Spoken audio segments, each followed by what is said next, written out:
Very good morning, students. Today we are going to continue with the cooperative society concept. In the last class we have seen what do we mean by cooperative society. Okay, see, we know that cooperative society is an organization where few people are coming together who are facing similar type of problems and obstacles.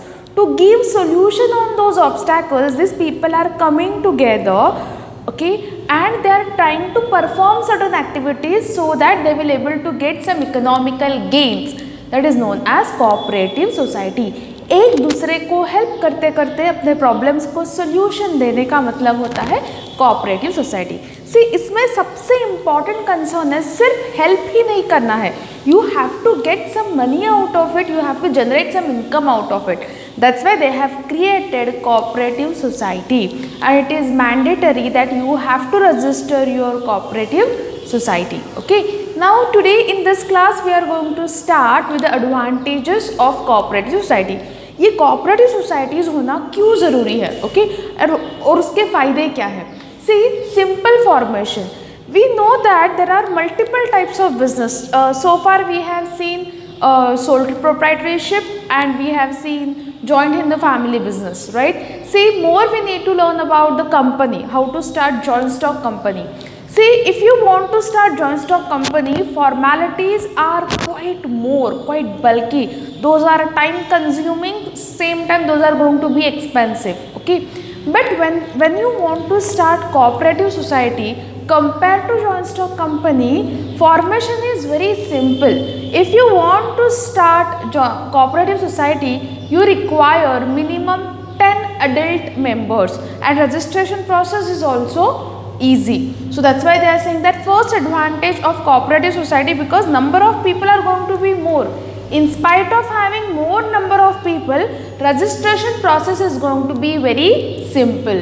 Okay, democratic management. Okay, see, last class mein when we have seen what are the features of cooperative society, we have come across this point, democratic management. What do we mean by democracy? To the people, for the people, by the people everywhere. Okay, where people are going to work for the people's sake, okay, is a democracy. Okay, so democratic management means what? When it comes on cooperative society, all are going to have equal rights. Okay, however money they are introducing, your money role, your money power will not work in cooperative society. All the members will have equal right in the management. See, what did I say? How are they going to elect their heads? Okay, how are they going to elect the people who are going to perform them? See, they will take a proper election. Okay, one person one vote will be the principle. So because of that, like, you know, they will conduct election, and by election process, by voting process, they are going to select their committee who are going to do day-to-day business, or who will perform administrative work, right? So because of this democratic management, all people will have equal voice in the management. They will take active part in the business, right? So that is the second advantage of cooperative society. Service motive. Okay, motive means purpose, aim, goal. Whenever you are starting sole proprietorship, your only gain was to put efforts to gain maximum money. Okay, so your proper motive or proper goal was to make money. But when it comes on cooperative society, your first motive will be to provide or to render service to the society. And while rendering service to the society, we want to earn minimum profit so that we will be able to survive for a long. So third advantage is this business is made to render services, and while rendering services, they are trying to aim minimum profit. Okay, that is a service motive. Number 4 is low operating cost. See, because in cooperative society there is a democratic management, people are going to elect their heads. Okay, so people who are sitting on the chair, who are the crucial part of management, they will be providing their services honorarily. Okay, it means it will be proud moment for them that because people have shown faith on them, so they will work more efficiently, more practically. Okay, more correctly. So definitely cooperative society need not to pay bulky amount, or they did not to hire some expensive managers from outside. People whoever are there, they will work efficiently, effectively. So that is a low operating cost. They need not to pay them extra. Okay. Next is limited liability. See, liability का मतलब क्या है? When a company is borrowing a loan from outside, okay, and what we have seen in sole proprietor, if he is getting money, if he is borrowing money from outside to expand his business or to meet his expenses, and if business is not able to generate profit out of it, okay, and if he is unable to repay his loans, then his personal property may come into danger. Okay, that is known as unlimited liability. It means whenever you are borrowing a loan and when you are not able to repay it, your personal assets will also come into danger. That is known as unlimited liability.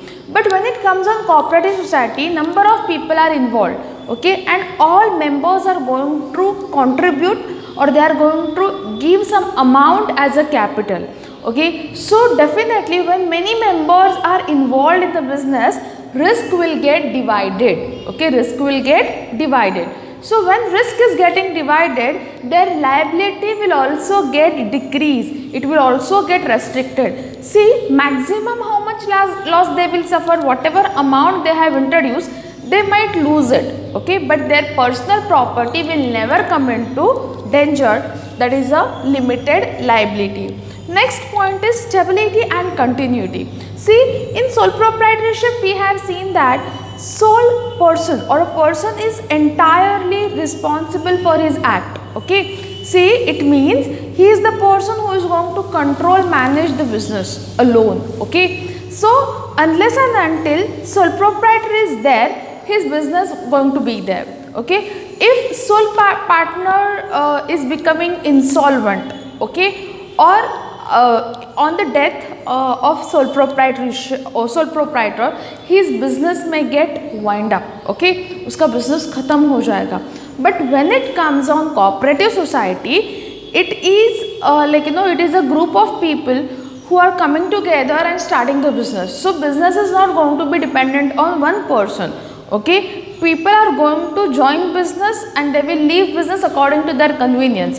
But business will keep on going. Okay, business will not be dependent on the one person. So compared to sole proprietorship or joint in the family business, cooperative society will have a long life and stable life. Okay, next is elimination of middlemen. See, whenever you are purchasing goods, we have seen already, goods will travel from, okay, there is one chain of management. Okay, first, producers will sell goods to wholesalers, wholesalers will sell goods to retailers, and ultimately retailers will sell goods to consumer. Okay, so if we want to purchase any product, that product will pass from number of people, and at every stage people are going to make money out of it. Okay, so see, the thing which you are supposed to get it at rupees 10 rupees, for the same thing you are going to pay 50 rupees, because the people who are involved in each stage, they are going to generate, they are going to take their income out of it. Okay, so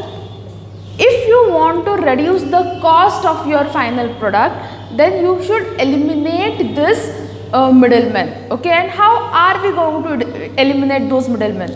Cooperative societies, because it is a group of people who are coming together, they will purchase product directly from the supplier or from the producer in a huge quantity.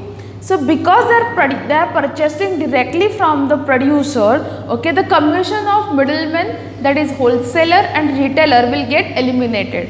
When their commission is getting eliminated, okay, definitely consumers will get product at a lesser price compared to the market. Okay, so that is a elimination of middlemen. So elimination of middlemen is possible only when cooperative societies are making a bulk purchase directly from the producer, and which very much possible for cooperative societies. Okay, next is aim of mutual prosperity.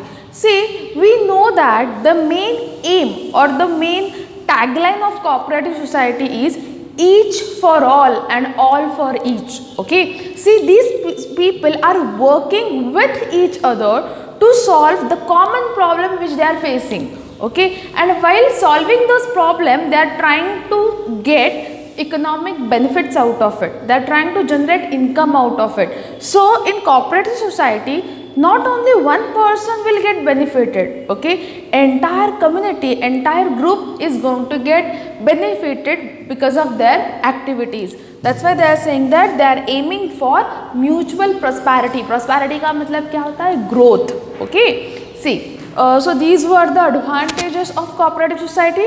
In the next class we are going to learn what are the disadvantages of cooperative society. Thank you.